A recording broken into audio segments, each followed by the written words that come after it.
what I think that kink and BDSM does is that it does dissolve the ego. And because when you come inside the dungeon, you are literally and figuratively stripping yourself of all your layers of who you are, who you think you are, who the world around you typically thinks you are. You don't take on any of the roles that you typically do. And now you get to play and be reduced to my toy, my pet, and you get to serve, surrender, and submit.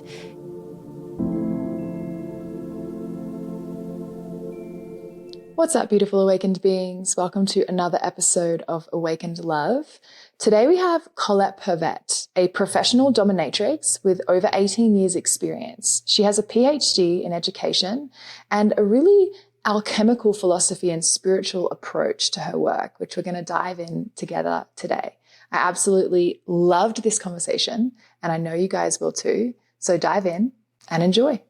Welcome to the show, Colette. Thank you so much for being here. Thank you so much for having me.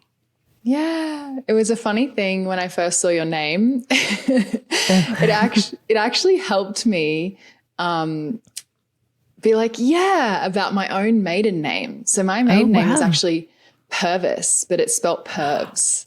No, that's amazing. Yeah. Purvis, your maiden name. That's so cool. Yeah, so the joke is my first name's Angel, is that I'm a perverted angel, but it was funny in high school. I was always like terrified someone was going to figure it out and bully me for it. Oh my God, that's the worst. Now you get to own it. Yes, exactly. Now I get to own it. So is Colette Pervette, when you are a dominatrix, do you, like, what's the process of choosing your name? And I imagine it's quite I don't know, it's like a character, right? It's a deep process. I'd love to hear about that. How was that for you? That's actually one of the first assignments I give my students, the mistresses in Mistress Class. It's to pick your dom name. And I think that something alchemical happens when you choose a name for your dom persona, because your everyday self, that's the name that you've attached to yourself. And that's a name that your parents have chosen for you.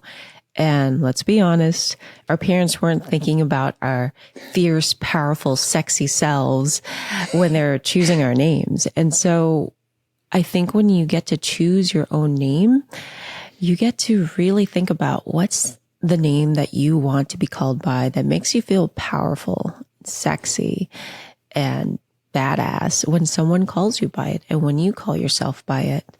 And so for me, it was, it took me a while to land on the name Colette. And I think for some or a lot of my students in class, it takes a while to really find that name and then try it on too. It didn't feel right for me until other women, other colleagues, other doms were calling me by it at the Gates, which is the house that I worked at initially. And then my subs called me by it. Then I was like, oh, okay. And then you really begin to like own it. And it's almost like, you know, every alchemist, magician picks a name for their alchemical self. And I think that that's something that a dom gets to do as well. And something happens when you pin a name to the side of yourself that you want to come out. I think she really comes alive through the name. I love that so much. And I feel it to be really, really true. I don't have a dom name, but that can come. Ooh, but we should think about it. Yeah, we should get that going. But I definitely feel that character part of me. She's like a Harley Quinn, pigtails with a baseball bat, chewing bubble gum. Yeah. Chaos agent. I love. But I. Oh my God, chaos agent! I love it. Maybe that's it. But my nickname growing up was Angie. My full name is Angelika, and I had friends when I was in my early 20s be like, "You're not an Angie," and I'm like, "You're right, I'm not. Thank you." And they're like, "We call you Angel behind your back. Can we call you that to your face?" And I was like, yes. And it really shifted. That was such a big, I love the word you used, alchemical. It was huge for me to step into, like, firstly claiming and saying to people, you can use my full name, Angelika, or you can call me Angel, but you cannot call me Angie. And it was really funny. Like, some people's reaction was very intense. It was super distressing for them.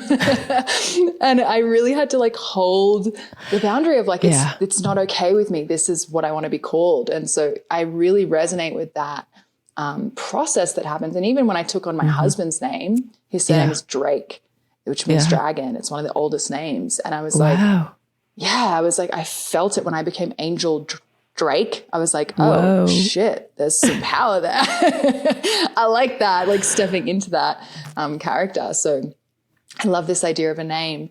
And you touched on your first, you called it the house. Is that? Oh, a house. That's kind of like what the like or my colleagues and DOMs call like a commercial dungeon. You work at a house. Cool. And so it's just, what we mean by that is that it's a commercial dungeon, a place where a lot of dominatrices work at.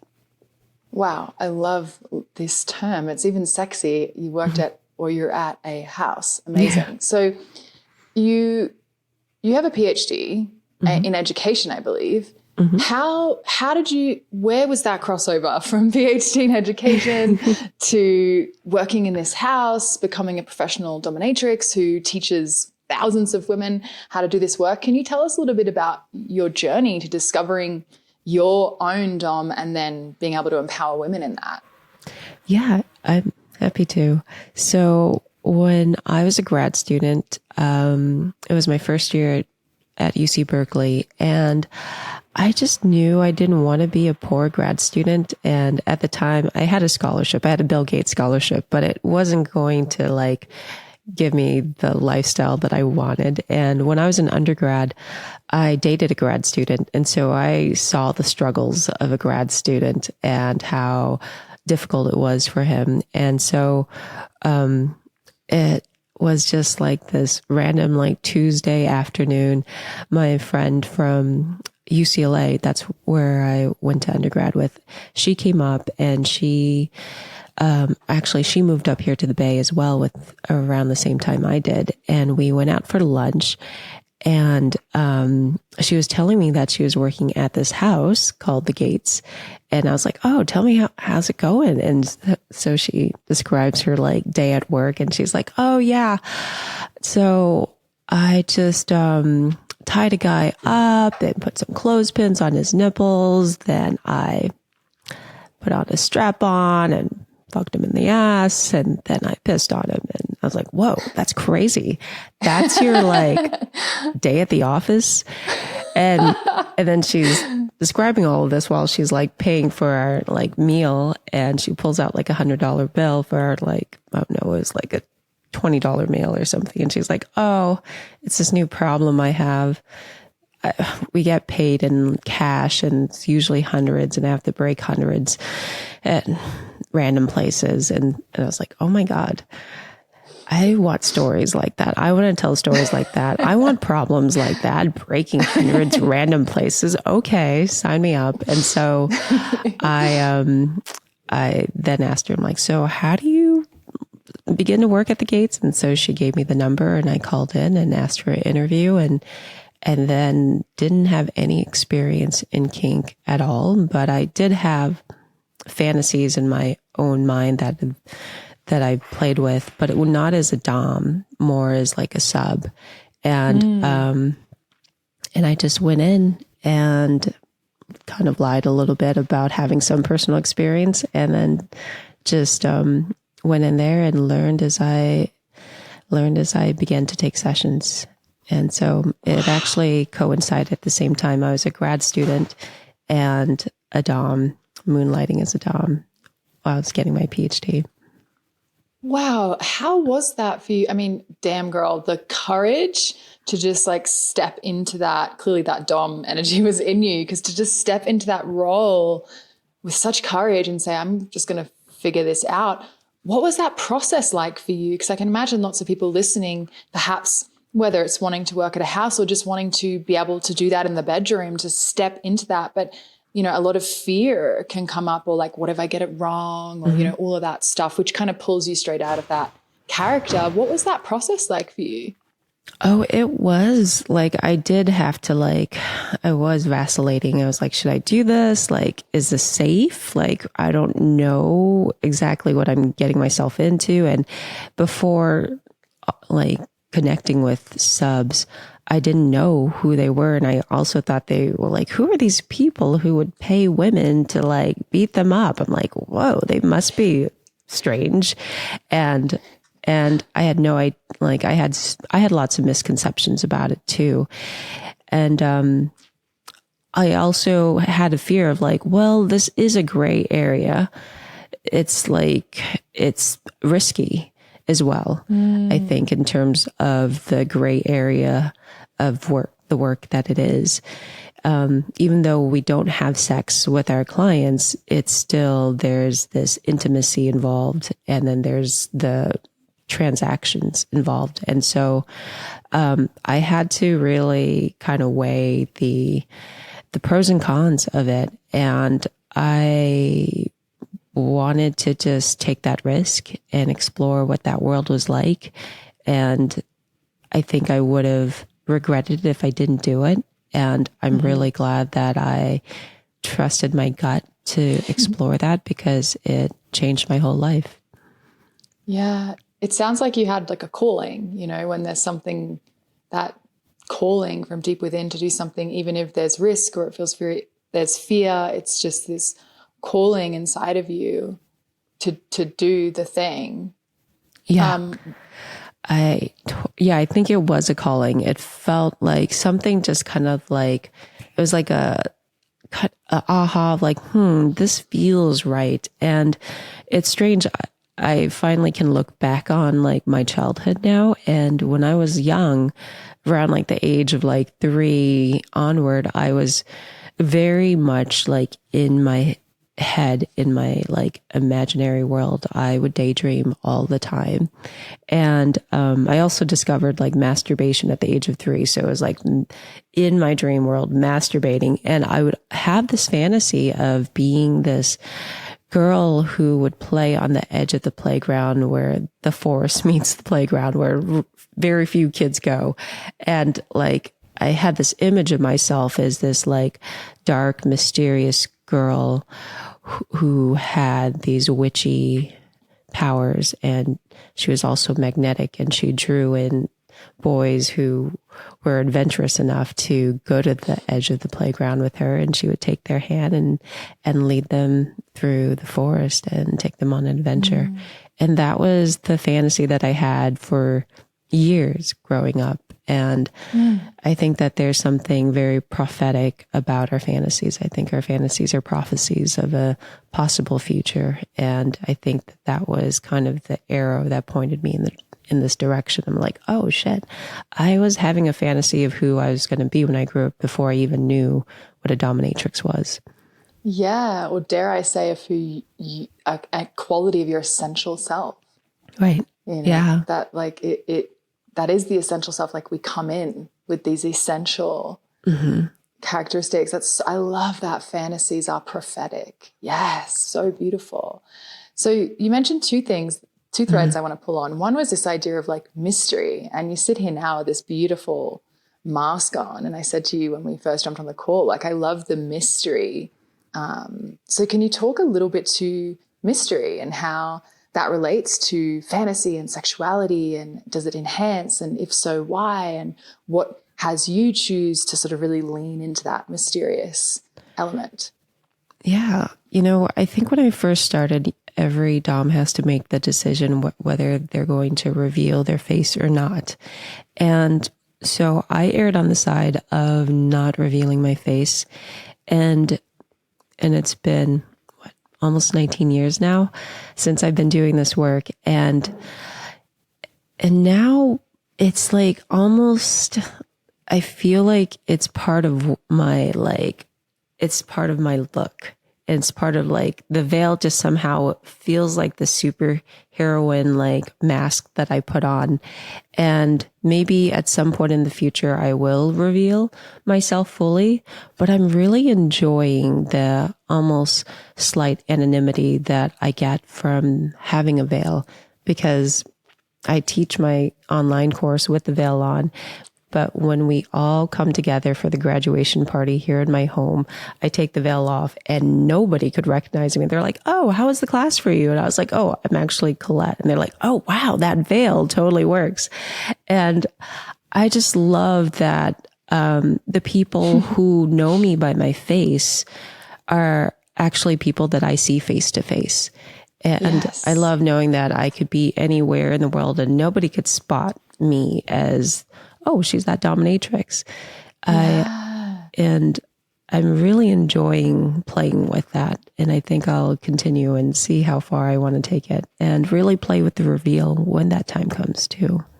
Oh, and so fun. I'm like, it must just be really fun to, firstly, like when you put the mask on, the energy from doing that for 19 years, that your body responds and knows what you're stepping into, but also the energy of being able to take it off and just go to the grocery store and be like, ha, ha, ha, ha, ha, you have no idea. I love it. And it's also like a privilege that my subs and clients get to have as well, because I take the veil off in the dungeon as well. And so they also get that moment of like, oh my gosh, I get to see your face. And it becomes like a privilege that they earn. Oh, I love that. Okay, let's get into kink, because you're talking about like privileges that your subs can earn. And I'm like, woo, it's getting juicy. Anyone else getting hot listening? So can you just describe, what does kink mean to you? For me, a kink, I think almost like by its like bare bones definition, it's a deviation, right? It's almost like a deviation in the road. And so kink is something that deviates from the mainstream. And so when we talk about kink, I think it's about all the alternative ways of expressing ourselves sexually. And so we talk about those who aren't kinky and they're vanilla. They know that flavor really well of themselves, and that's what they go to. And then those who are kinky like to explore different flavors, different sensations, experiences, and feelings that are atypical, quote unquote. And I think it's really about just exploring all the different ways that you can get off and get excited by. And so I think that's also why one of the it's very standard that, I think there's a common misconception that, that a dom has sex with their client. They're like, how is it that they would pay you that much money to not have sex? And so, but the thing is, I think one of the reasons why we don't is because it's about exploring all the other ways that you can get off on, that you could get excited and turned on by. That's not sex. And you'd be surprised. There's so many flavors out there. And if you never try it, you never know. And you may think like, oh, that flavor sounds so crazy. Like, I don't know, durian ice cream, right? You're like, whoa, that sounds crazy. And then when you try it, you're like, oh, wow, okay, that was weird, but I'm into it. I might try it again. Yes. Oh my gosh. Wow. And I think it's like food, right? Like when you talk about foods that are an acquired taste, because you kind of taste it and you're like, oh, I don't know if I like that, but I don't not like it. Like what? Like, and then you're like, I think I need to eat it again just to make sure. How do I feel about it? You're acquiring this expanded taste. And the thing about not having sex, like, let's think about it. For me, and I'm imagining a lot of people listening, this is the same. When I was a teenager and like I couldn't or I shouldn't, oh my God, the tension that's built when there's an obstacle and you're like, oh, I want to, but I can't. And, I think it's Jack Morin, who's a famous sex psychologist. The erotic mind. Talks about this, like obstacle plus attraction equals excitement. If there's something in the way, that tension just keeps building. Or like when, let's say you first meet someone and there's like, for some reason, whether it's like distance or neither of you are available or whatever, and there's this obstacle or you're trying to play hard to get, whatever it is, you're trying to like extend and elongate the passion and the tension that's created. So I imagine that your subs, for those listening, is an abbreviation of the word submissive, right? So the dominatrix and the submissive. that the relationship you build and the tether that's there because sex is off the table. So there's just this constant tension and like slight releases, but never quite that. It's like, hell yeah, that sounds amazing. It's like extended foreplay, right? Indefinitely. Yeah. And I think that's such a good point that you brought up about the obstacle. And I think one of the obstacles to all of the things in kink is that it's a lot of it that we touch upon is taboo, right? And I think that if our culture wasn't the way it was, maybe kink wouldn't have these particular fetishes that they do have. And I think every culture kind of varies a little bit in their fetishes as well. And so, for example, like some subs come to me with wanting to explore small penis humiliation, right? And you just think, what? Why would somebody want that? Well, in a culture where we praise men for having big, giant cocks and denigrate those who have, we talk about it. We shame those who have tiny dicks. And so one of the worst things that a man can experience is being humiliated for having a small cock. And so I think that what you get to experience in the dungeon is you get to experience one of the worst fears that most men typically have. And you get to turn it around and get off on it. Right? And so there's something so subversive about it. It's like, I'm choosing to be humiliated for my small cock right now. And a lot of the subs don't really have small cocks, and they're still wanting to experience that. I think that there's such a small window in our culture of what it takes to be a man. And so the window of what a man should say, do, and be is so narrow. And what they get to experience in the dungeon is this wide range of saying what they want to say, being who they want to be, experiencing what they want to experience. And that expansion entails all the things that they shouldn't be doing because it would make them less of a man, right? To be able to experience having someone take them with a strap on, that would make them gay, right? And so in this space, none of that exists. There's no judgment. There's no judgment of your desires and what you want to experience. In fact, there's just radical acceptance and let's play. And when you could get off on what typically most men are so afraid of, that's your power. There is a lot of power in that. As I'm having this kind of like interesting convergence of thoughts I'm just going to share. But I actually was thinking about this in the gym yesterday, and I was thinking about humiliation. Yeah. Right. And I was thinking about how dangerous it is for a woman to humiliate a man and how it can be, right? Like that's a lot of the time. And yet it's one of our only weapons, let's say, when we're a smaller animal, just technically, in a room with a big angry animal, we learn to like energetically castrate to try and reduce the power in them to hopefully have them be less scary. And this isn't necessarily a great thing to do or a conscious thing to do, right? The hope is we can just speak and say, you're scaring me, or like, please lower your voice. But I think this like unconscious thing, I've got 3 older brothers. I'm really good at energetically castrating men. Yes. Because I had to reduce their power all the time. Yeah. Because, I tried to fight them, trust me, but I'm smaller and weaker. And it's a thing I really hated my whole life. But I was just thinking about like, wow, it's so dangerous though for a woman to ride that line. It's dangerous for her not to be able to reduce their aggression in some way. Or we can fawn. That's the other way to do it. Fawn is a survival mechanism. They're both survival mechanisms. So anyone listening, don't judge yourself for it. Just, we're just trying to survive. But if we do go into that space of trying to reduce their power through humiliation, the retaliation that can happen. And I was thinking about how men with like really narcissistic tendencies have a very low tolerance for shame and humiliation.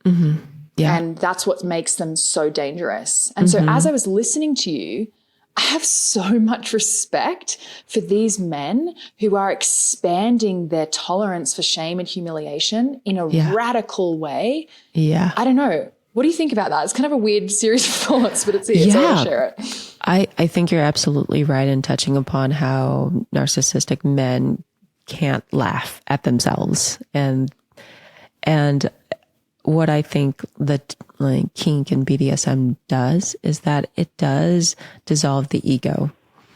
And because when you come inside the dungeon, you are literally and figuratively stripping yourself of all your layers of who you are, who you think you are, who the world around you typically thinks you are.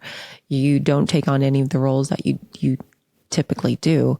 And now you get to play and be reduced to my toy, my pet, and you get to serve, surrender, and submit. And so it is a thinning and dissolving of the ego.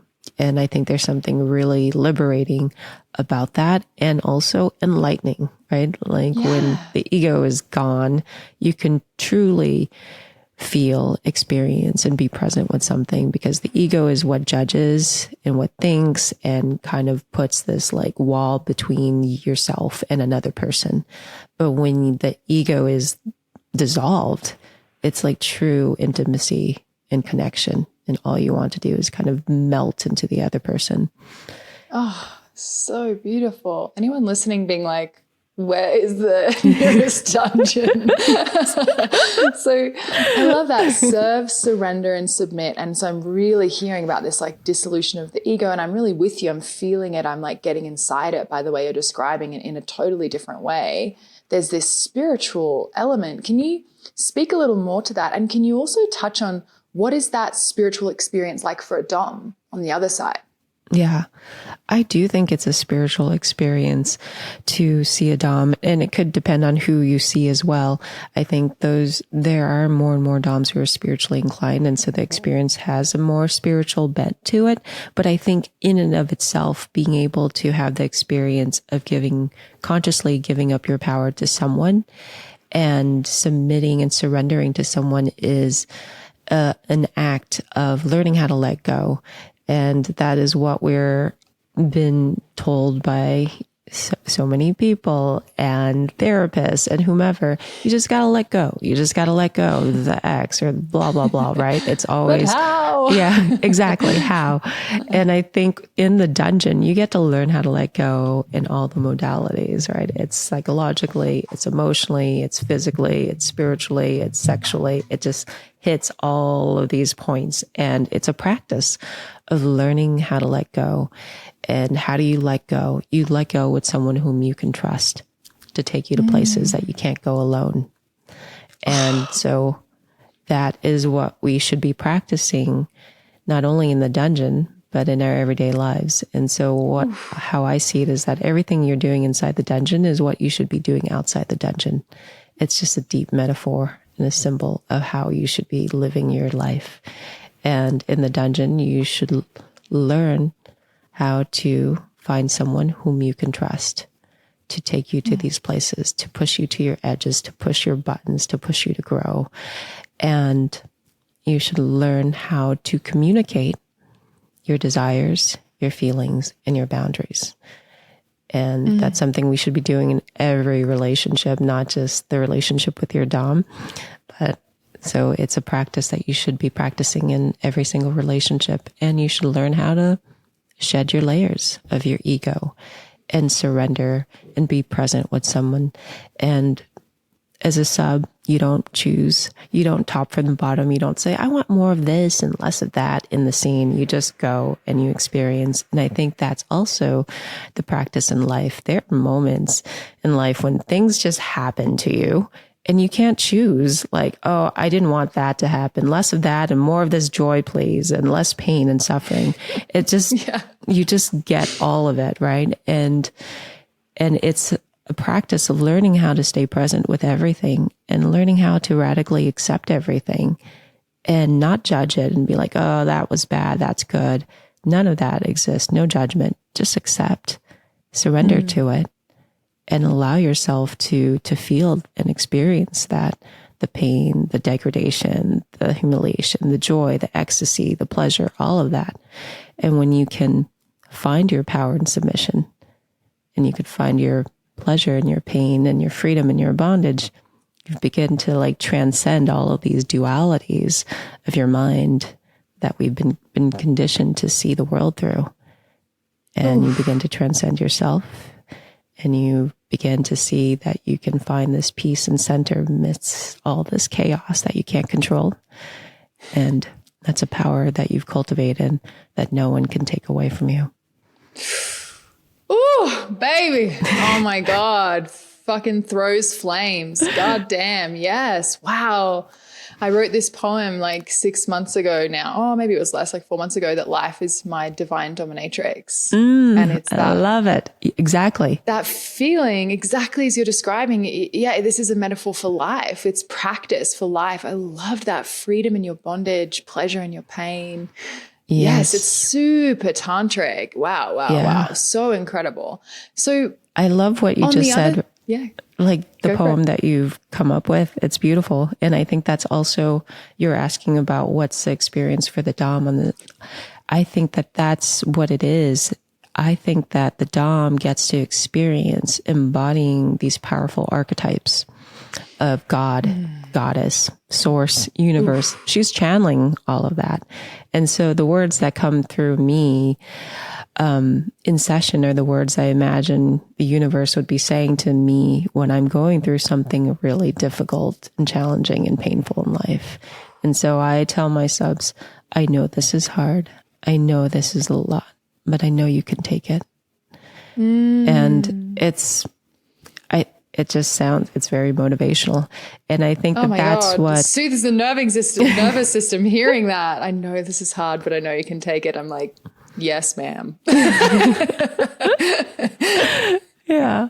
And so I think for the Dom and for myself, I get to experience what it feels like to truly embody the goddess archetype. And I think the dominatrix is the most modern, edgy archetype of the divine feminine that we actually get to embody and play out. Yes. I imagine there's this like deep self-trust that happens as a dominatrix, this trust that you are giving your sub what they need and actually ultimately want, even if they don't know they want it yet, or taking them to places that they don't know they can go yet, but that you trust and know, like this leadership quality almost, which is incredible. I think as women, in a world just waking up out of thousands of years of patriarchy and with a lot of work to go, to have this opportunity to be in that deep, sovereign, divine self-trust. I trust myself and you trust me as this embodiment of the divine, like the divine does for us as humans in life, to lead you where you're not even sure you can go yet, but for you, even though it's painful or it's hard or it's like, that's life. That is the divine. Wow. Yeah, exactly. It's really, and I think something we didn't touch upon is that it's the negotiation always happens before a session. And that negotiation is the sub sharing with the Dom their innermost desires, their forbidden, wicked desires. And they talk about their boundaries and hard limits. And throughout the scene, the Dom is checking in about how they feel. And so when we think about like the Dom playing the role of God or goddess or the universe, it's like we're working with what I think are the most potent aspects of ourselves. It's our desire, really knowing, like, I know what your desires are. I know that for my sub, it's to fully surrender, fully to serve and to give themselves fully to please me and make me smile.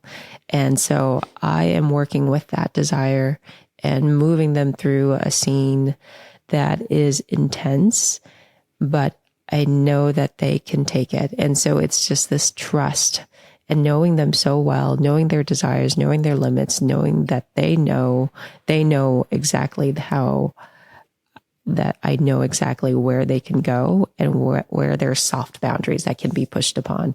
And I know their hard limits that I'll never touch and even speak of. And so it's just this complete trust.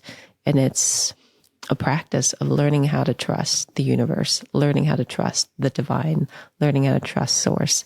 And it's a spiritual experience when they can fully surrender and trust someone.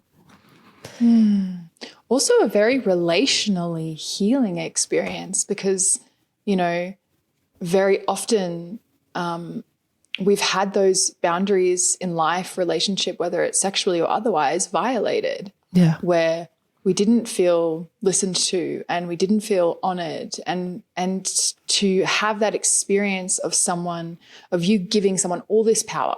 Here's everything I want. Here's what I'm afraid of. Here's my hard no. And to be fully respected. Interestingly, right? Because we're being maybe degraded, but to be fully respected actually and ultimately. Exactly. Like, wow, how healing. It is. It's healing not only for the sub, but I think for the dom as well. I think a lot of doms and mistresses in my class and colleagues, a lot of us have experienced sexual trauma. And I think that when we get to be the dom, we get to create a safe space. We are creating the world that we want to exist. And so I think a revolution is happening in every session, in every safe space that we are creating for ourselves and for another to go deep and play with each other. And I think for subs, it's also very healing. Some have come to me with sharing childhood trauma of being beat by their parents. And here in this context, they get to choose who they want to touch them and go that far with them in that way. And they are choosing to go there knowing that this is done out of love and compassion and for their highest good. And I've had many sessions that are end in really beautiful tears. How do we walk that line, or how do you, as a dominatrix, how do you walk that line between eroticizing to reclaim power from and re-traumatizing? I think it's really just getting to know our subs and making sure that what we're doing is in the context of, like, how is this healing? And making sure that we're not doing something that is re-traumatizing, and really reframing it and making sure that they know that they're doing this as a conscious choice to want to experience this in a different way with a different person who knows what they've been through. And how are we going to reframe this? Because if it's not reframed, then it does feel like it's re-traumatizing. But I think the reframe is really important. That's beautiful. It just reminds me of like needing integration with medicine work. It's like anything that has that really a lot of power in it. It's beautiful. Yeah. You really need some inner infrastructure to hang the experience on. Yes. And so that's what I'm hearing you say. It's like, if you have that conversation, that reframe, now you've got an inner infrastructure to hang the experience on that's going to sit in a different way in your system. But I guess if they just go into it without the reframe, then it doesn't sit differently in the system. Yeah, I think that's a really good analogy of comparing it to medicine. I think that there's a lot of immense potential for it to heal. And then there's also the immense potential for it to be destructive if done without the right intention.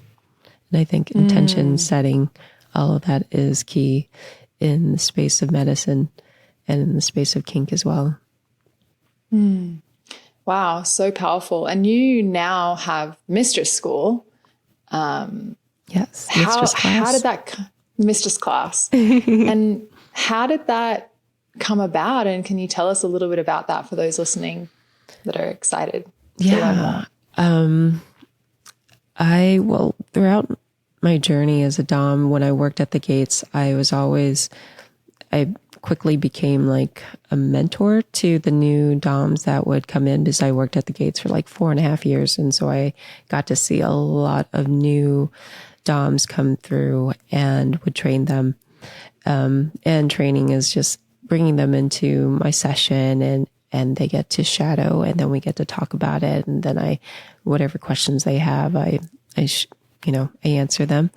And so I already got the experience of being able to like see a lot of women's minds like shift and have those aha moments when they're like, oh, I see it. I could see how I could do this. And then friends started coming to me, and friends of friends just knew me as like the person that can be a dom mom. And I love that experience because I just know how life-changing being a dom can be. And so to be able to support so many women and femmes to have this life-changing experience, it just felt so good. And but I never saw myself as a teacher. I actually had a lot of anxiety about speaking in front of like a group of people. But it wasn't until my friend, Amy Chan, who runs this boot camp called Breakup Boot Camp, and it's to help women and men heal from just painful breakups. She asked me to teach at her Breakup Boot Camp, and this was like 5 years ago. And I said yes. I just knew that I wanted to do this, but then I immediately called up a speech coach, and I was just like, I need to learn how to speak in front of people. And it was like a nerve-wracking experience the first time teaching, but it also, I saw the impact that I had in what I had to share. Like the room was moved to tears, to laughter, and people came up to me saying, wow, what you said really resonated. It's making me rethink a lot of things and see myself in a different way.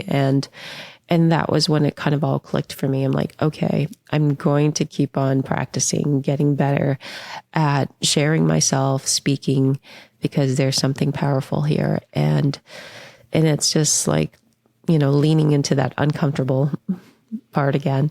And so I'm so glad I did. And then I created like a boot camp with Amy that was called Power Play. It was helping women channel their inner dom, and it was a weekend immersive.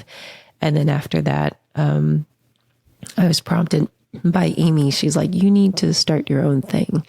And so I was like, okay, and I just had this idea of playing on the word of like a master class. I'm like, Mistress Class sounds like a good idea. And so I just kind of put that out there 2 years ago. And the first time I opened up and launched this program, 111 women and femmes signed up. And I was like, oh shit, this is happening. And it was an incredible experience. And I've just have learned so much from the women in the group. And it felt like putting out a bat light. And then all of a sudden, all this like badass, magical, witchy women came into my sphere, and we all want to learn how to step into our power and support each other.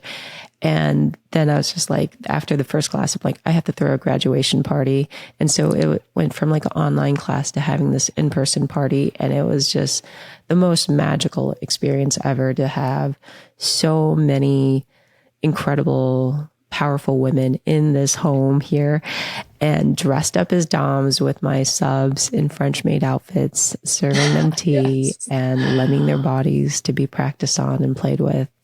It was just so incredible that I just kept on doing it and kept on refining it with each class, expanding more and more and adding more to it to make it not only a practical course in learning how to be a dom or a pro dom, but it's also a spiritual female fempowerment course of learning how to step into your power.